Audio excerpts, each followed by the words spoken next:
کریم نے اعلان نبوت فرمایا اس وقت دنیا میں ہزاروں خداؤں کی عبادت ہو رہی تھی، بتوں کی، سورج، چاند، ستارے، آگ، پانی، پھل، ستو، ان سب کی عبادت ہوتی تھی۔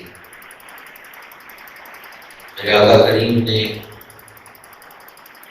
حقیقت سے پردہ اٹھایا اور دنیا کو حق آشنا کر دیا۔ اللہ کریم نے توحید کو بیان کرتے ہوئے ارشاد فرمایا وَإِلَٰهُكُمْ إِلَٰهٌ وَاحِدٌ، اور تمہارا معبود معبود واحد ہے، یعنی عبادت کے لائق صرف ایک ذات، اللہ کے سوا کوئی عبادت کے لائق نہیں، لا الہ الا ہو، اس کے سوا کوئی معبود نہیں ہے، یعنی عبادت کے لائق نہیں ہے۔ اور اس کی شان یہ ہے والرحمن الرحیم، وہ بڑا مہربان، نہایت رحم کرنے والا، انتہائی رحم کرنے والا، صرف رحم نہیں بلکہ انتہا درجے میں رحم کرنے والا۔ الحمدللہ ہم سارے مسلمان بیٹھے ہوئے ہیں،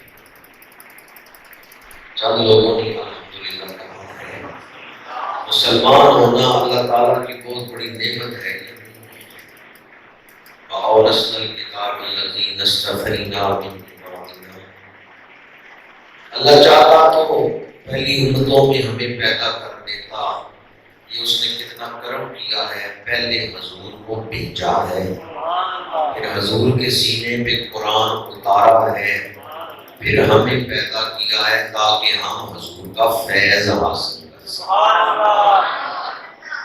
فرمایا وہ لوگ جنہیں ہم نے قرآن کا وارث بنایا ہے، وَأَوْرَثْنَا الْكِتَابَ الَّذِينَ اصْطَفَيْنَا مِنْ عِبَادِنَا، جنہیں قرآن دیا ہے یہ ہمارے چنے ہوئے بندے، انہیں ہم نے چنا ہے جنہیں قرآن بنا دیا۔ الحمدللہ ہم سارے مسلمان بیٹھے۔ واللہ واللہ